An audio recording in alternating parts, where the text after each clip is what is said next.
Boa tarde, 16h03. Estou esperando o professor Gerson Moll para ver se ele chega. Deixa eu botar aqui, ó. Gerson Moll. Ele entrou já, gente. Ele está aqui. Vou botar ele aqui.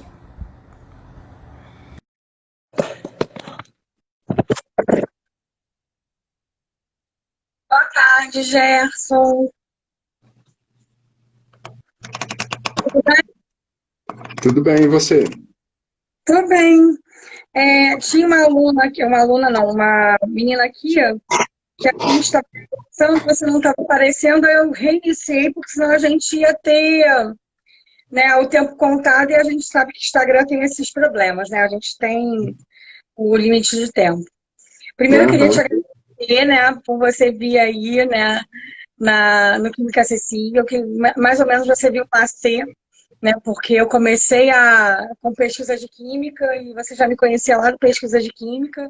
Aí, depois do mestrado, eu comecei a trabalhar com a questão da inclusão, mais assim, nas redes sociais também, e você passou a me acompanhar. E assim, o Gerson sempre foi um parceiro muito legal, assim, de caminhada, né? Antes até de a gente falar sobre inclusão, a gente já falava sobre outros assuntos, na educação ambiental, sobre o livro dele, didático, a gente debatia, discutia em congresso e tudo mais. Mas hoje a gente vai falar mais sobre realmente a dificuldade do aluno com deficiência nessa realidade que a gente está vivendo, que é da pandemia, né? Essa questão do ensino à distância, né? Essa realidade que a gente foi surpreendido, né, por essa pandemia, né? E também falar um pouco da realidade da pessoa com deficiência dentro da universidade, né? Porque o professor Gerson Moll, ele já, como é sabido, as pessoas já conhecem a obra dele, ele tem se dedicado de uns tempos para cá para a pesquisa dessa área, né, dentro da UNB. Então, eu gostaria de deixar você à vontade, Gerson, e se tiver alguma questão, eu vou te assinalando. Não sei se você prefere falar e depois responder, ou se você acha que a gente pode, de repente, ter interações entre as nossas falas. Sim, vamos interagir. Estamos aqui para isso. Se tiver que falar Eu muito, fica mais chato. o público fica mais na live quando eu É, tenho percebido isso. Quando a gente não fala com eles, eles já é. dispersam porque ficam desinteressados. Então é contigo mesmo. Pode Só para dizem que complementar o que você disse, cheiroso, eu acredito, porque sabe como é que é, né? Diz que tomou banho hoje já, né? Tá todo cheiroso na nossa live, então caprichou no visu. ok. Complementando o que você disse, uma coisa que eu aprendi com o ensino e com o ensino inclusivo principalmente, é que a gente tem que fazer com que as pessoas deixem de ser meros espectadores e se tornem atores. Então, na sala de aula, seja a sala de aula comum, seja a sala de aula inclusiva, eu sempre defendi e procurei ter uma prática em que as pessoas pudessem participar sempre que possível. E aqui eu acho que não tem que ser diferente, né? Então, vou falar um pouquinho Exatamente. só para quem não me conhece sobre essa questão da inclusão, como é que isso entrou na minha vida. E aí as pessoas já podem ir passando as perguntas, questões, e você vai coordenando isso aí, Isso, tá isso. certo? Estou falando que eu estou acompanhando eles pelo notebook.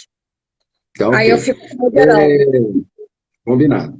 A minha formação é química, né? Eu, desde muito cedo, eu descobri que eu gostava de ciências, e aí depois eu vi que a química era a ciência que mais estava próxima do que eu queria fazer, né? Gostava de fazer uma eletrólise da água já no ensino fundamental, de misturar ácido muriático, né, que a gente comprava e ainda compra no comércio até hoje.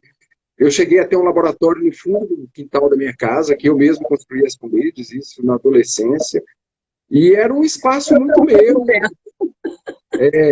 Eu Eu tive falo uma que o colega, a livro, gente era sócia. eu falo que o livro tinha o tungstênio, os alunos achavam ele muito exagerado e para mim era super natural, porque eu também fazia isso. E aí fui fazer química. Primeiro ano de ensino médio, resolvi fazer química, fiz um curso técnico em química, auxiliar técnico de laboratório, que de técnico não tinha nada, era mais teórico, mas a legislação da época cobrava que os cursos dessem formação técnica também. E aí fui fazer vestibular para química, sem nenhuma dúvida, mas nem sabia quais eram os cursos da química, né? Engenharia, bacharelado, Uhum. química industrial, licenciatura. E aí, quando eu entrei no bacharelado, eu descobri que era realmente o que eu queria, né? Mais próximo da pesquisa, da bancada, do laboratório. E a licenciatura, ela vem pelas beiradas, eu falo isso muito com os alunos.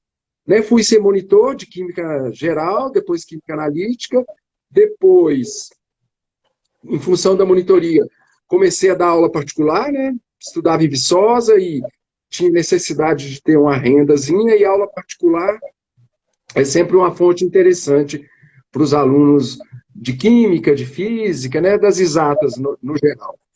E aí, essas aulas me mostraram que o dar aula era algo interessante, podia ser divertido, podia ser prazeroso, embora ainda preferisse o laboratório. Quando terminei o bacharelado, junto com a licenciatura, fui fazer meu mestrado na UFMG em Química Teórica, e aí depois mudei para Química Analítica, e fiz concurso para Química Analítica na UFMG e fui dar aula de Química Analítica. Nesse meio tempo, entre o final Ô, do Jefferson, mestrado, você é mineiro, né? sou mineiro, sou de Belo Eu Horizonte. sempre soube, eu falei assim, você é de Goiás? Você fica assim Uai, meio, sabe? Eu falei, mas ele tem gente mineiro. Aí, dessa vez eu perguntei. é só abrir minha geladeira que você vai ver a quantidade de queijo que tem lá dentro. De queijo. É, Eu adoro queijo. Adoro. ah, não fica sem, pode faltar tudo, menos queijo. E aí fiz um mestrado na Química Analítica e dei aula no estado de Minas, né, na rede pública, por um ano. E quando eu entrei para ser professor da Química Analítica, tinha algumas disciplinas relacionadas ao ensino que não eram de nenhuma das áreas, nem da analítica, nem da orgânica e fisicoquímica. Então havia um trato no departamento de química da UFMG que cada área mandava um professor para trabalhar com essas disciplinas. E como eu era recém-contratado, nada mais justo do que eu pegar as disciplinas que ninguém queria pegar. Só que aí, nesse período, eu tive a sorte de trabalhar com colegas junto, né, da fisicoquímica, da orgânica, o bio, a... e a gente fazia um trabalho coletivo. Era muito engraçado, porque teve uma época que éramos 3 professores e um aluno da licenciatura, porque o forte ainda, como o curso que eu fiz, era o bacharelado e a licenciatura ali de apêndice. A maioria dos alunos não queria fazer licenciatura. E eu, nesse meio tempo, tentando fazer um trabalho de ensino, eu me aproximei mais do Eduardo Mortimer, que já era professor lá na Faculdade de Educação, professora Lila Vatti, que estava no Colégio Técnico, Andréia Horta Machado, que tinha terminado a graduação e estava ali fazendo mestrado, mas circulando por lá ainda, porque era ex-aluna do Departamento de Química. A gente organizou o ENEC, em 94, que aconteceu lá, não me lembro qual o número da sequência dele, mas foi o primeiro que não aconteceu dentro da SBPC. E aí eu conheci a galera do ensino, né? Foi quando eu conheci o Ático Chassou, o Roque Moraes, Roque Cruz, e um monte de gente dessa área, né? As pessoas mais antigas. E aí decidi que eu iria fazer o doutorado em ensino, mas eu ainda queria um ensino mais próximo da química. E por isso fiz a opção de escolher um curso de química que eu pudesse trabalhar com ensino. E não a opção que era comum, como o Mortimer fazia na época, né? Fazer um doutorado na Faculdade de Educação. E aí conheci o professor Roberto Ribeiro da Silva, o Bob, daqui da Universidade de Brasília, e aí conversei com ele, vim aqui, conheci o grupo, e optei por vir fazer o doutorado na UNB e depois não quis voltar para Belo Horizonte mais, em função de uma série de aspectos. Qualidade de vida em Brasília, que, né, se comparada com as outras capitais, é bem melhor. Aqui eu estava desenvolvendo outros projetos, a gente tinha um projeto de criar pós-graduação, eu, Bob, o Ricardo, o Wilson. Então, minha vida profissional mesmo, né, que deu a identidade dela, nasce aqui na UNB e por isso eu optei por ficar por aqui. E fiz o pedido de transferência, foi um período longo, de 1 ano e meio, indo para o FMG da aula, mas continuei morando em Brasília até que saiu minha transferência e eu me estabeleci definitivamente aqui em Brasília. A gente começou tocando os projetos, né, na área de ensino, que já vinham sendo tocados, outros novos, a pós-graduação e tudo mais. E eu trabalhando muito com a questão da experimentação. Para mim, o laboratório sempre foi um local mágico de ensino, de trabalho, de realização, de fazer ciência, né? Na época, a gente publicou muita coisa para Química Nova na escola, ficava no laboratório fazendo os testes, experimentando, otimizando o experimento, como determinação da constante de Avogadro e tantos outros que foram publicados. E era muito prazeroso. Eu tinha alguns alunos que também gostavam dessa experimentação, teste, faz de um jeito, faz de outro. Continua sendo muito procurada a área da experimentação, agora mais voltado para CTS, CTSA. O pessoal gosta muito da questão do uso de material cotidiano em sala de aula para fazer experimentação e tudo mais. E tem aí também, já que você enveredou para esse lado, tem uma preocupação com a banalização dessa área, né? Que a gente viu muita coisa nos anos 90 saindo e que era muito...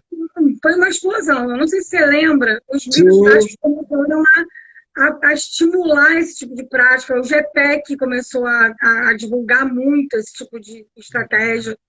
Eu fui formada, né, a minha formação é toda GPEC, né, a gente também começou a questionar os livros didáticos, né, começou a questionar o formato, inclusive você e o seu grupo lançaram um formato de livro didático diferente, né.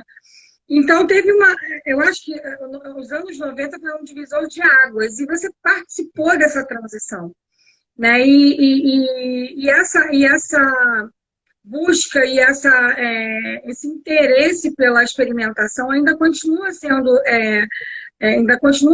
bastante encontrado. Eu mesma me identifico muito com a tua história, me identifico muito com o que você diz, né? Até a coisa do caminho pessoal, o interesse desde muito cedo. Você disse que desde o primeiro ano, desde a oitava série, que eu gostava de química, eu não ia bem em nenhuma matéria mais química, eu gostava. Aí uma amiga minha tinha um laboratório que ela criou com o meu ex-professor de química que faleceu. Eu acabei virando sócia dela. E aí a gente continuou o laboratório, então a gente fazia cada doideira dentro daquele laboratório, que era num quarto cheio de carpete, madeira, tudo errado. Mas depois a gente viu que a gente até que fazia umas coisas direitinhas. E ela teve um acidente muito sério e não conseguiu continuar fazendo química, que ela passou e foi fazer química industrial numa faculdade que não tem mais, é extinta, inclusive, no Lisboa. E eu fui fazer, né? Eu primeiro fiz estágio na Rio, fui para a FAUP, depois eu fui para a Escola Técnica e o UERJ. E aí, esse gosto pelo laboratório sempre é uma coisa que nos leva para a química, porque a gente tem essa coisa do querer ir lá para o laboratório para testar, para saber que aquilo ali existe mesmo, como é que faz a coisa, como é que por que acontece isso. Então, tipo, essa curiosidade que a gente tem, né, e que a gente leva para os meninos no ensino médio quando consegue, é que eu acho que é o barato de quando a gente faz química. Agora, como é que não deve ser para uma pessoa com deficiência, por exemplo, Gerson? Você falou da tua amiga, que é professora de química, e que ela é cega, né? Eu fiquei pensando, poxa, a gente é muito preso pela fenomenologia, né? Pelo visual. Como é que o cego foi interessado pela questão de química, né? Como é que ele viu os experimentos? Como é que ele sentiu, né? Porque o cego sente muita coisa, né? Ele sente, ele ouve, ele sente os cheiros, ele vê as coisas da forma diferente dele, mas ele vê, ele sente como a gente vê, a gente é muito preso à visão. E eles fazem, né, o que o Vygotsky fala que é a compensação deles, né? Mas eles têm sentidos muito aguçados. Eu fico pensando, como é que quando você falou da tua outra live que eu escutei, lá no Que Ciência, eu fiquei, como é que uma cega foi se interessar para a área de química? Como é que um surdo se interessa pela área de química, né? Ou então que não É, seja área de química, mas tenha que fazer a disciplina de química e tenha que passar pela situação de fazer faculdade tendo esse universo. Conheço um cego em zootecnologia, zootecnia, e ele trabalha também no laboratório, ele também é cientista, ele vai para o mestrado, ele é muito bom, e ele é cego, para você ver. é, na verdade, assim, a questão da experimentação, ela foi o foco do ensino de ciências, né? E isso aí vai lá do pós-guerra, do efeito Sputnik, como a gente discute, e a experimentação sempre teve um presente. E quem busca química, normalmente busca querendo isso, né? Querendo ver como é que acontece, por que que acontece, como é que a gente pode manipular. Então, né, a química, como aparece definida em alguns livros, é uma ciência muito experimental, né? É uma ciência experimental, ela nasce do experimento. Essa semana mesmo estava discutindo com um grupo de professores, um projeto que a gente está falando, a questão dos níveis de abordagem macroscópico, microscópico e representacional. Para você entender a química, você tem que navegar pelos três, você tem que entender o fenômeno, né, perceber o fenômeno, explicar a partir de átomos, moléculas, modelos, representações, né, de fórmulas e equações. E aí, como você mesmo coloca, acaba que, em função disso, acaba sendo uma ciência muito visual, né? Os fenômenos, a gente percebe eles de forma visual, sempre de forma visual, né? A gente pode percebê-los também de outra forma, mas o visual está sempre presente, uma mudança de cor, uma mudança de temperatura que a gente pode até perceber na mão, mas normalmente a gente usa um termômetro, a formação Uhum. de um estado e tudo mais. Então, por ela ser tão visual, é muito comum as pessoas considerarem que quem não vê não vai poder perceber o fenômeno. E como você mesmo diz, as pessoas, na verdade, você falou dos cegos, percebem de outras formas, mas nós também percebemos. Né? A gente percebe o trovão, mas o raio chama mais atenção. Né? A gente percebe uma mudança num experimento e o visual é sempre primeiro, mas a gente tem outras sensações de olfato, de tato. Só que, assim, aí a constituição humana, o visual, ele traz uma carga de informações que é muito grande. E a gente se satisfaz com elas. Né? Quando a gente reconhece uma pessoa, a gente não precisa analisar a voz dela para saber se é ela, nem sentir o cheiro, nem nada. A gente a reconheceu visualmente e está certo. Mas a gente também tem a capacidade de reconhecer pela voz. Né? Quando alguém nos liga, hoje em dia, talvez menos, por causa de celular, a gente sempre identifica chamadas, mas as pessoas, a maioria que deve estar assistindo, que deve se lembrar de quando tinha um telefone em casa, né? Aí alguém liga, você atende e já reconhece a voz. Hoje ninguém tem mais isso, né? Eu ganhei um outro dia, ninguém tem o número, mas ele não para de tocar. Né? É um enigma. Né? Então, assim, a gente reconhece o cheiro, a gente reconhece o tato, embora isso aí seja mais distante, né? Normalmente a gente faz isso quando está próximo das pessoas, mas eu sempre conto a história de uma colega minha de trabalho, que tem a sala próxima a mim, entre a minha sala e a dela ficava a sala do Wilson, que agora é a sala do Eduardo. E quando ela estava chegando, eu já dava bom dia para ela, sentada na minha mesa, no fundo da sala, sem ver. Porque eu reconheço o passo dela. É muito característico. Ela tem um passinho mais acelerado, né? Eu já falava, bom dia, boa tarde, Patrícia. Então a gente também tem essas capacidades. Mas, né, elas são negligenciadas, porque a visão nos satisfaz melhor, no sentido que você encontra a pessoa e você não tem dúvida, né, geralmente. Agora, as pessoas cegas, por não terem a visão, né, como diz Vygotsky, elas têm que compensar essa falta. E elas vão compensar por outros canais. Elas vão valorizar mais as informações táteis, a audição, paladar, do que nós, porque elas precisam mais dessa informação. Né? Então, elas vão estar mais ligadas no timbre da voz, porque é necessário para elas isso para reconhecer as pessoas. Nós não, a gente reconhece primeiro visualmente. Não quer dizer que nós não temos essa capacidade e também não quer dizer que essas pessoas têm uma capacidade exacerbada. Né? Tem um super-herói que é o Hulk, né? Ele fica cego, e aí é uma história em quadrinho, né? Que virou série na Netflix, que ele desenvolve essas habilidades, que se intoxica, e aí entra a química, né? Bem interessante a história, mas ele percebe tão bem o mundo ao redor dele, apesar de não enxergar, que ele age como se enxergasse em muitas situações. Ele se finge de cego.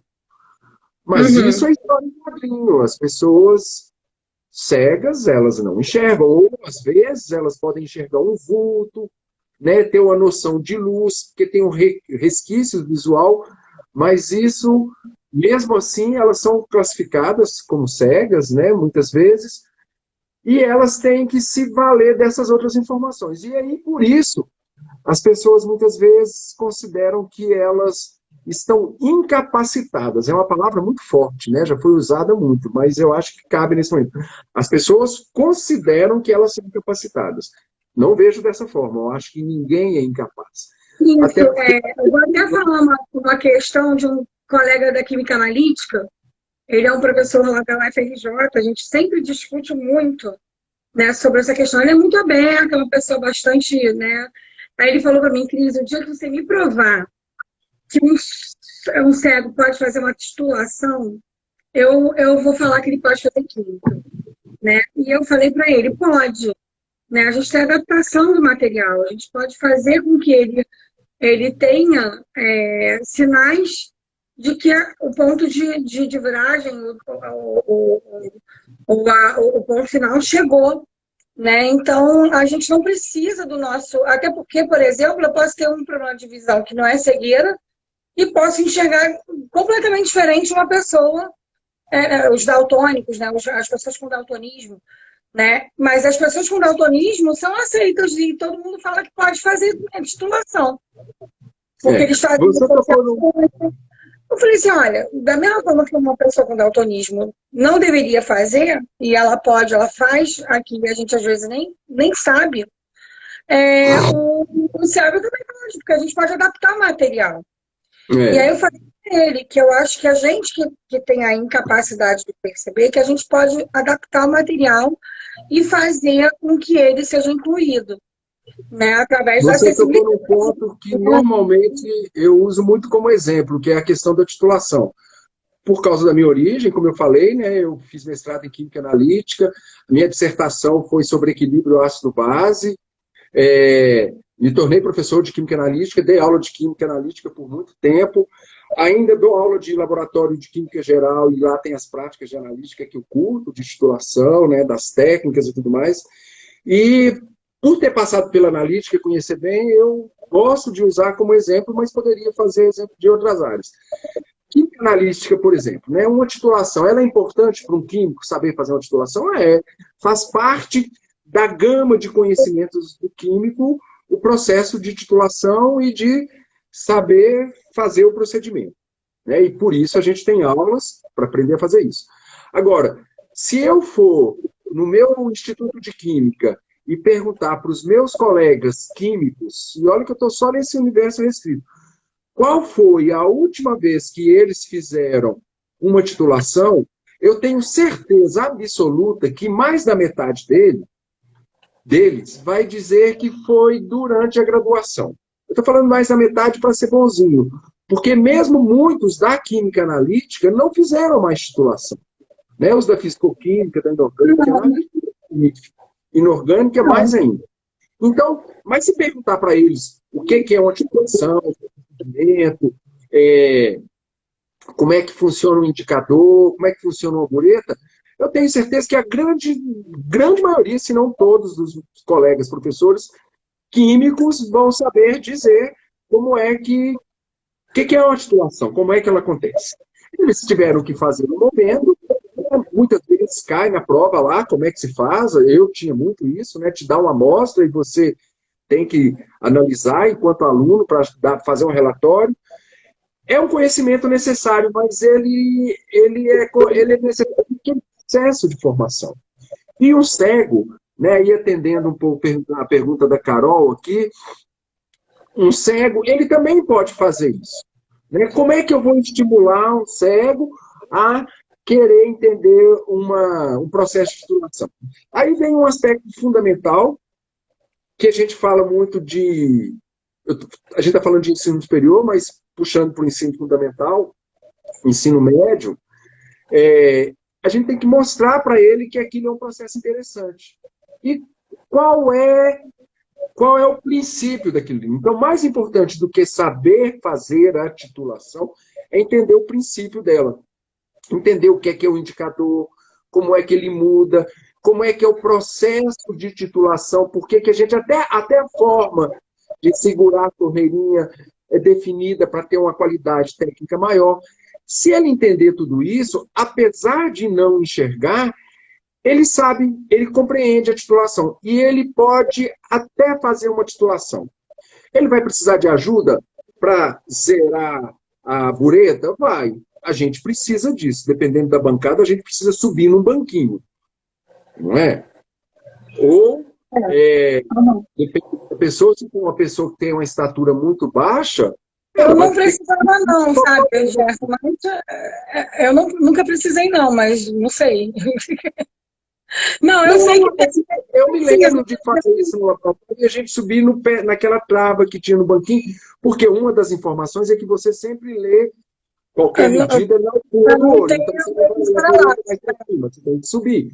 Então, o que eu quero dizer é que ajuda a gente sempre precisa. E eu considero que uma pessoa cega, ela pode fazer titulação com alguém falando com ela, tá zerado.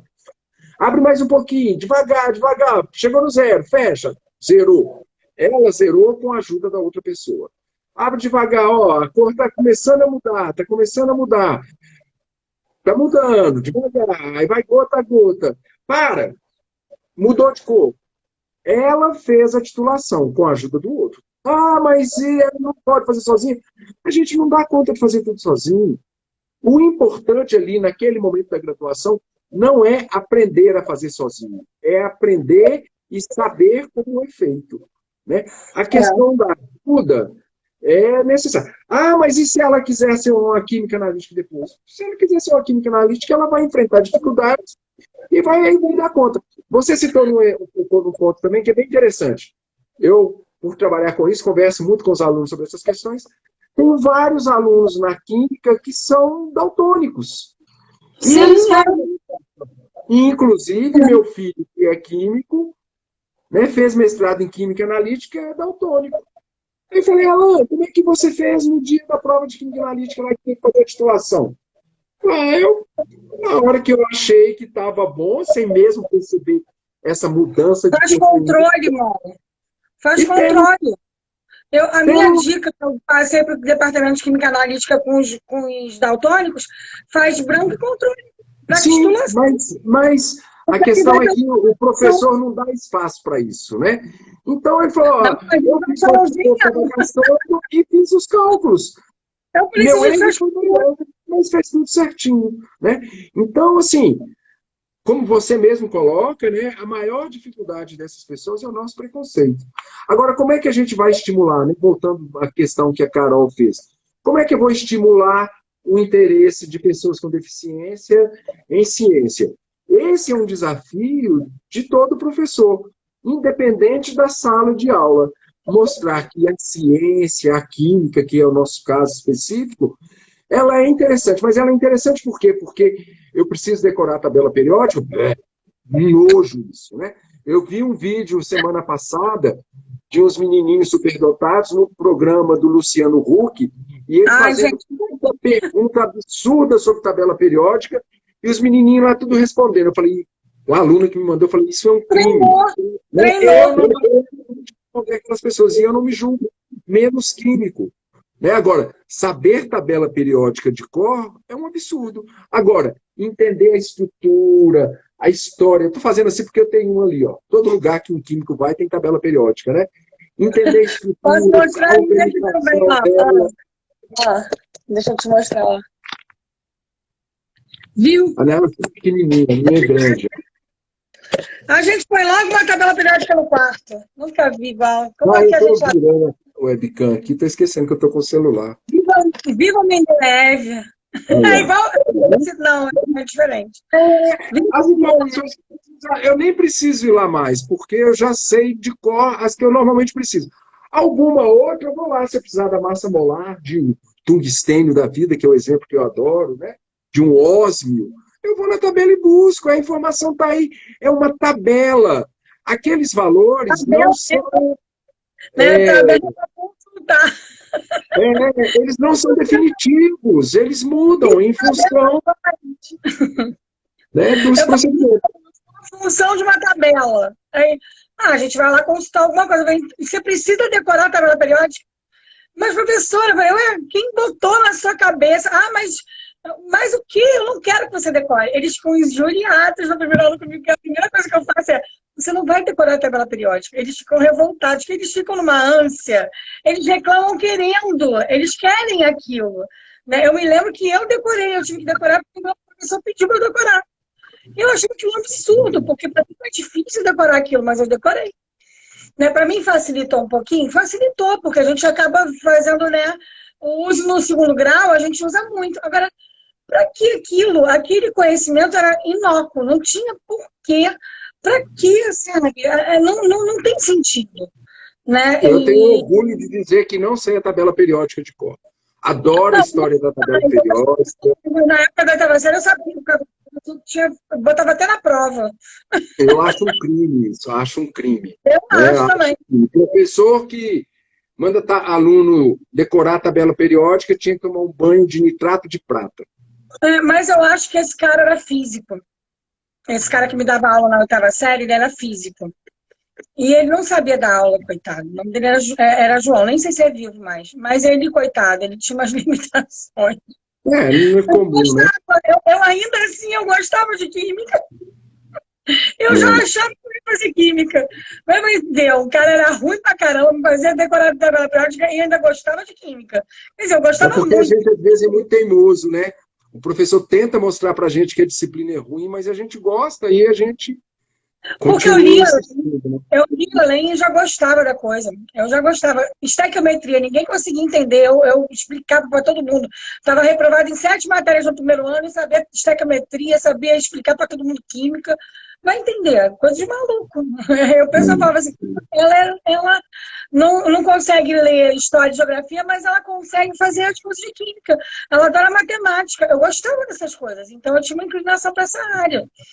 Né? E dava banho, porque eu ajudava os meus alunos, meus colegas. Aí depois eu virei CDF, porque quando eu reprovei de ano, eu traumatizei e virei CDF. Mudou de rumo, né? Você tem anotado as perguntas que o pessoal tem? Eu sempre fui, é porque realmente tive muitos problemas no meu primeiro ano.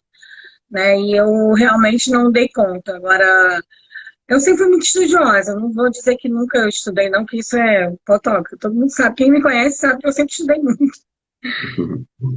Você anotou a pergunta do povo aí, porque a gente ficou falando muito. Eu vi que um monte de gente perguntou umas coisas aqui, mas eu... Pois é, eu sou um perigo, porque eu quero conversar, né? Aí já viu. A Carol falou que foi uma excelente colocação. A Lúcia Beckman é uma ferramenta para auxiliar estudos de química, no caso da tabela periódica, né? Eu falo isso A gente está com uma geração agora que, graças a Deus, está desmistificando essa coisa de decorar a tabela periódica, né, amor? Porque, pelo amor de Deus, teve uma época, na minha época de estudo de oitava série, era geral, o pessoal decorava. Tem um monte de comentário aqui, mas pergunta, ô Gerson. Não tem. Eu estou até combinando um Meet para falar sobre surdos mais especificamente, o povo quer falar sobre surdo. Né? E eu sei que...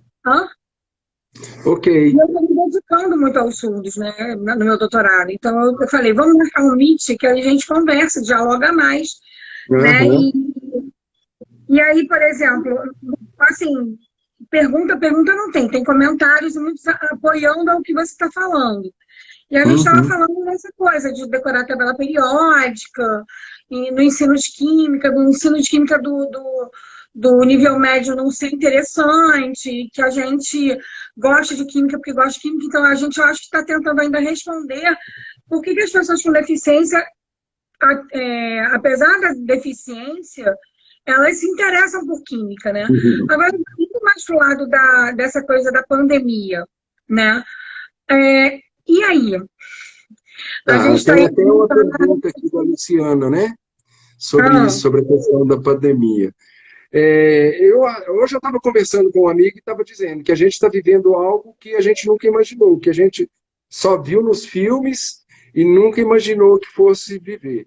Parece coisa de filme. Essa situação tem posto para a gente uma reflexão de muitas questões, né? E como vai voltar, como que a gente vai sair disso, ninguém sabe muito bem. Mas eu e muita gente acha que a gente vai sair diferente. No entanto, a gente está tendo que manter algumas brigas, né? Você colocou na chamada lá que eu sou presidente da Sociedade Brasileira de Ensino de Química. Convido as pessoas a visitar a nossa página, né? Sociedade Brasileira de Ensino de Química, SBenq. Aí o site é sbenq.org.br. A gente tem buscado uma atuação política da sociedade, né? Uma sociedade científica se preza a isso também, de defender os interesses da classe, os princípios e tudo mais. E esse governo, assim, ele nos obriga, toda semana, a estar escrevendo uma nota de repúdio e tudo mais. A última que a gente fez foi sobre a questão do Enem. Nessa questão de adiação do Enem, que estavam irredutíveis, agora já se dispuseram a adiar o Enem. Mas o período de inscrição eles mantiveram, só deram a prorrogação por mais 5 dias. Qual que é o grande problema disso e qual que é a relação disso com a pandemia? É que a gente já tem uma sociedade que é muito injusta e desigual. E nessa situação de pandemia, há uma tendência de aumentar essas desigualdades. Então, por exemplo, se você coloca que o Enem vai acontecer do mesmo jeito, isso favorece a quem? Favorece a classe alta, que os meninos estão continuando a ter aula. A gente pode até questionar como, né? Mas continuam tendo aula à distância, porque todos têm um computador em casa, tem pais e mães, né, que têm uma formação melhor, muitas vezes curso superior, e pode auxiliá-los. Se os pais não podem auxiliar, eles pagam quem faça isso. A gente falou no início sobre a aula particular, né? O nosso nicho está exatamente aí, né? E as pessoas menos favorecidas economicamente, né? Elas, na escola pública, não têm acesso a isso. Não é todo mundo, tá? Não é todo mundo. Mas eu dou aula numa instituição pública. Quando começou o isolamento, eu tentei com o discípulo, falei, vamos continuar fazendo algumas atividades para quando a gente voltar, a gente está mais preparado para as discussões, numa disciplina de estágio até. Aí os alunos vieram, falaram, professor, a internet na minha casa é muito ruim, nem sempre é coisa. Normalmente, eu baixo os arquivos, as coisas que eu faço, na internet da universidade. Então, nessa questão da pandemia, se a gente não tomar cuidado e se a gente não tiver muitas ações de contorno, a gente só aumenta essa desigualdade. A gente só favorece que ricos fiquem mais ricos e pobres fiquem mais pobres.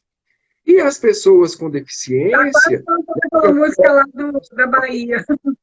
Exato. E as pessoas com deficiência, no geral, elas sofrem as consequências econômicas com maior intensidade, né? Ou seja, uma pessoa cega de uma família bem estruturada economicamente, dá a ela muito mais condições e ela aprende muito mais.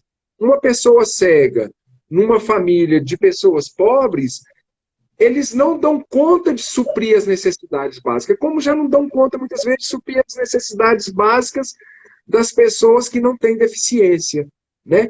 Então, as necessidades né, dessas pessoas com deficiência ou com necessidades educais especiais, elas vão ser exacerbadas, né? A exclusão, nesse processo, tende a ser exacerbado. Então, pessoas que já eram excluídas podem ser mais excluídas ainda. Então, daí a necessidade das nossas ações, das nossas pesquisas, né? A gente que está na universidade, que trabalha com ensino, com certeza muitas dessas pessoas que estão nos vendo agora, é hora da gente ler mais, escrever mais, produzir mais, né? Por quê? Porque a gente tem que produzir conhecimento para diminuir essas desigualdades. A E gente tem... debater, né, amor? A gente deve debater também, criar atmosferas de debate, buscar, olha, eu já estou marcando o Meet para poder ajudar elas na questão do ensino para surdos, que eu tenho material que eu estou trabalhando, tem lá no site, estou produzindo um podcast, toda semana eu falo 5 minutos, 10 para ajudar no sentido de adaptação, dar dicas de adaptação curricular e avaliativa. E aí a gente vai fazendo, não só dando instrução, mas também debatendo, né? E no que você falou da questão de muita gente ter dificuldade no ensino à distância, as pessoas estão meio confundindo e elogiando o ensino à distância para pessoas com deficiência. Eu falo isso porque tem contato com o público que está agradecendo, entre aspas. Por quê? Porque confundem a questão das tecnologias assistivas, sendo mais colocadas em evidência agora, porque a gente orienta os pais para eles usarem as tecnologias assistivas com o ensino à distância e favorecendo a pessoa com deficiência, né? E isso não é uma verdade. A questão é como nós orientamos bem os nossos pais responsáveis, porque não tem como a gente fazer uma educação à distância, assim, de orientação, de adaptação para aluno com deficiência. A gente pode fazer um exercício adaptado, a gente pode orientar o professor a fazer determinadas conjunto de ações que possam favorecer aquele aluno, mas que a gente consiga fazer uma educação especial na perspectiva inclusiva. À distância não tem como, com mediação assim primária. A gente pode fazer através de responsáveis. E aí a gente orienta bem aos responsáveis, aos professores, aos coordenadores, aos professores de salas de recursos. Mas mesmo assim ainda tem uma falha, porque com o aluno sem deficiência já tem falha. Imagina com um aluno que tem síndrome de Down, tem autismo, tem diversas tipologias de deficiência. E aí a gente fala das tecnologias assistivas como aproximadores para auxiliar essa adaptação curricular, essa adaptação de linguagem, né? Elas são ferramentas, elas não são o processo, né? O processo da educação especial, com uma perspectiva inclusiva, dentro de sala de aula, tem que ser efetivamente presencial. Porque o professor de sala de recursos, principalmente, tem que ver a funcionalidade, ele trabalha com a parte pedagógica. Ele não é médico, nem psicólogo, então ele avalia o aluno ali. Então, é dificultado, o processo à distância fica um pouco mais dificultado. Agora, a gente tem como conversar, dialogar, e graças a Deus o ser humano consegue fazer isso. É o processo social, né? E aí as pessoas ficam achando que a educação à distância pode favorecer a pessoa com deficiência. Não favorece. O que a gente faz não favorece ninguém, né? Não favorece ninguém. Ela é um caminho, você pode até ter uma ou outra pessoa que se beneficie disso por alguns aspectos. Por exemplo, de repente, alguém que mora num lugar muito isolado e tem um bom sinal de internet, a possibilidade de fazer uma licenciatura à distância para ela é muito boa, né? Agora, o bom mesmo é ir lá na sala de aula, ouvir o professor falar, questionar o professor, ouvir o colega falar, concordar ou discordar do colega, né? Como você disse, é um processo social. Então, a gente precisa dessas interações. E a escola, ela tem um papel maior do que esse de transmitir conteúdo, né? A questão de interação entre as pessoas, de aprender a lidar, né? Trabalhar em grupo e tudo isso mais. E nesse processo à distância, isso muito prejudicado, não favorece. É uma ferramenta que pode contribuir, mas que nunca deverá substituir, né? E aí a gente tem que tomar cuidado, porque esse momento tem sido a possibilidade para algumas instituições reforçarem essa educação à distância e tudo mais, né? Nosso grande ministro da Educação já tem algumas falas sobre isso, né? Então a gente tem que tomar cuidado para isso não legitimar algo que é necessário, interessante nesse momento, mas não legitimar como sendo substitutivo do que é mais importante. A Luciana Beckman está falando que ela não está admirando nada essa situação, ela tem dificuldades grandes, e ela faz uma pergunta bem específica, né, no sentido de que o Conselho Nacional disponibiliza as diretrizes para essa forma de ensino.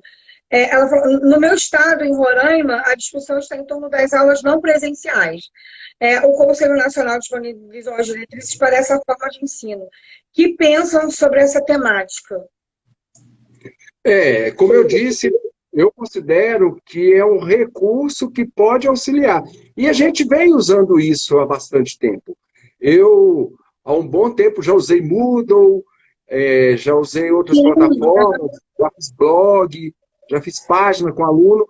Há um tempo eu tenho utilizado o Google Classroom como uma ferramenta para gerenciar atividades de sala de aula. Em vez do aluno vir com uma folha de papel e me entregar um relatório, uma atividade que ele tinha que entregar antes, agora ele me manda pelo Moodle, pelo Classroom, né? É mais fácil para mim, enquanto professor, administrar isso, é mais fácil para o aluno, que muitas vezes tinha que sair da casa dele, sair na universidade me entregar o trabalho, porque ele tinha dado um prazo, né? E ele não iria aquele dia, porque não tinha aula, alguma coisa, ele tinha que ir lá para entregar um papel, né? E aí ele manda.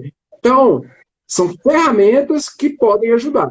Agora, utilizando essas ferramentas, às vezes eu tenho aluno que fala, professor, eu não tinha como mandar no computador da minha casa, então eu posso te entregar hoje, eu posso te enviar aqui da universidade, ou eu posso te entregar escrito aqui, ó, numa folha de papel com essa letra, né, que nem sempre é lá das melhores? Pode, porque o objetivo não é entregar ali de um jeito ou de outro. O objetivo é aprender. Então, a gente tem que entender que essas ferramentas, elas podem e são muito úteis, mas elas não substituem a sala de aula. Elas não substituem os professores. Gerson, a gente está indo para os 5 minutos finais. Deixa eu te fazer uma pergunta. Você topa pedir essa live e continuar numa outra, ou você acha que a gente satisfez no momento o que a gente pode, de repente, até pensar em ter satisfeito? Mas eu acho, tem algumas perguntas aqui, na verdade são intervenções, né, falando de uma forma negativa desse distanciamento e dos alunos não reconhecerem as ferramentas como a educação em si, né, um processo educativo, né, e as pessoas estão começando a interagir aqui agora, e pegando agora, porque eu estou com pena da gente quebrar, eu digo assim, de não voltar e não falar com eles, porque no início a gente não teve muita audiência. E agora que as pessoas estão chegando e estão mandando brasa aqui. Aí fica ao seu critério. Por mim não tem problema, porque depois eu tive uma live cancelada por conta do estado de saúde da minha colega que iria fazer comigo. E às 18 eu vou para uma outra live com a galera e vou carregar o pessoal para a live do meu amigo.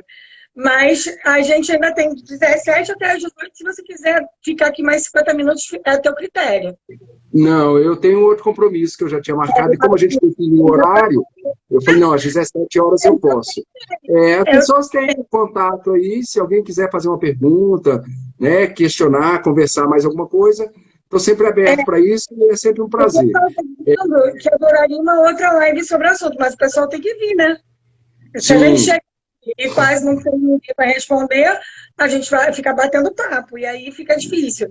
Mas a gente tinha proposto justamente falar um pouco sobre o Gerson, falar um pouco sobre o ensino à distância, o ensino superior para pessoas com deficiência, e falar um pouco sobre a pandemia também. A proposta foi super satisfeita, a gente conversou aqui a beça, essa live fica à disposição aí no IGTV. Eu vou passar para o professor Mauro, ele deve disponibilizar no Instagram dele também. Nós temos uma parceria na Sociedade Brasileira de Ensino de Química, a gente tem produzido algumas coisas que estão no quimicaacessível.wordpress.com, né? A gente produziu uns 2 textos juntos, né? E eu estou tentando fazer material para adaptação, com as perguntas mais específicas que eu pedi para ir para a DM. Mas, gente, olha só, eu estou tentando fazer adaptação até para a Seduc, não estou dando conta, porque é muita coisa. Mas eu tô fazendo aos poucos e estou colocando. Eu estou fazendo podcast de 10 a 15 minutos, eu criei e está no Spotify até. Eu fiz no Anchor, que é um site para podcast, e tem também no Spotify. Eu criei esse espaço e vou fazer spots, né, mesmo. Vou botar de 10 a 15 minutos de dicas para adaptação de material, de avaliações e tudo mais ali. Né? Vou tentar criar roteiros pequenos para vocês ouvirem, né, de uma forma palatável. E acredito que isso possa ajudar vocês na questão das adaptações curriculares e de material e tudo mais. E o material que eu for produzindo, eu vou compartilhando com vocês no Química Acessível. E fiquem sempre em contato, ligados, e a gente vai estar sempre nos comunicando com vocês. A gente não. A gente vai estar sempre se comunicando, ou nós estaremos... É muito comum a gente misturar as pessoas no discurso oral. E, gente, por ter se disponibilizado no sábado para falar com a gente. Aí você pode falar aí umas últimas palavras que ainda dá tempo, uns 2 minutinhos. Okay. Foi um prazer, eu agradeço o convite. É sempre bom falar sobre educação, é sempre bom falar sobre ensino de química, é sempre bom falar sobre ensino acessível, né? Eu sempre falo que, para mim, a inclusão é um princípio, então eu defendo com unhas e dentes a inclusão. Ah, mas isso, aquilo, tem dificuldades, tem, mas aí a gente está aí para aprender a resolver essas questões. Né? Nós, como da área de ciências, a gente adora o desafio. E a inclusão de pessoas com deficiência, seja ela auditiva, ou qualquer uma outra, cegueira e tudo mais, é um desafio muito grande e é isso que nos move. Né? É um prazer muito grande falar com quem se preocupa com isso também. Né? As pessoas têm aí o meu contato, se alguém quiser dialogar sobre essas questões, é só dar um oi, e eu, na medida do possível, sempre respondo. Ele é muito acessível, ele não é estrelinha, não. Ele fala com a gente numa... Eu era pequenininho quando ele já falava comigo, né, Gerson? Eu tinha uns 19 anos quando eu conheci esse monstro sagrado aí. Eu tinha uns 19 anos, eu era tão abusada, já falava com os chassou, eu não tinha muito juízo, não. Mas agora que eles ficaram amigos, né? E a gente bate... É isso, Gerson. Obrigada, querido. Obrigado a vocês. Um abraço a todos. Fiquem em casa, se possível, e se cuidem. Tchau.